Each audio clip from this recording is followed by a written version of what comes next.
Deesa rural પોલીસે લાખોનો વિદેશી દારૂ ઝડપ્યો। ગુજરાતમાં દારૂબંધી હોવા છતાં દારૂ ઘુસાડવા માટે બુટલેગરો દ્વારા વિવિધ મોડસ ઓપરેન્ડી અપનાવવામાં આવી રહી છે।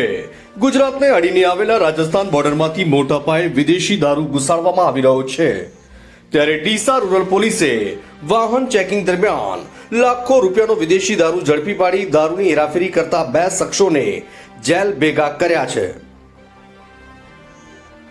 प्राप्त माहिती अनुसार डीसाना विठोदर नजीक रूरल पुलिसની ટીમ વાહન ચેકિંગ કરી રહી હતી। એ દરમિયાન એક સ્વિફ્ટ ગાડી શંકાસ્પદ જણાતા પોલીસે તેનો ઇશારો કરી રોકવાનો પ્રયત્ન કર્યો, જો કે ગાડી ચાલકે ઊભી ન રાખતા પોલીસની ટીમે તેનો પીછો કર્યો હતો। આખરે જાવલ ગામની સીમ નજીક પોલીસે ગાડીને આંતરી તલાશી લેતા તેમાંથી લાખો રૂપિયાનો વિદેશી દારૂ મળી આવ્યો હતો। રૂરલ પોલીસે દારૂની ખેપ મારતા પાટણના ડેર ગામના 2 શખ્સો અરવિંદજી બનુજી ઠાકોર દરબાર અને હિતુજી મેરુજી ઠાકોર દરબાર બંને રહેઠાણ સેમોજ માતાના મંદિર પાસે નાગજી પાટી ડેરને ઝડપી પાડ્યા હતા। પોલીસે ઝડપાયેલ બંને ઇસમો વિરુદ્ધ પ્રોહિબિશન એક્ટ હેઠળ ગુનો નોંધી જેલના સળિયા પાછળ ધકેલી દીધા છે।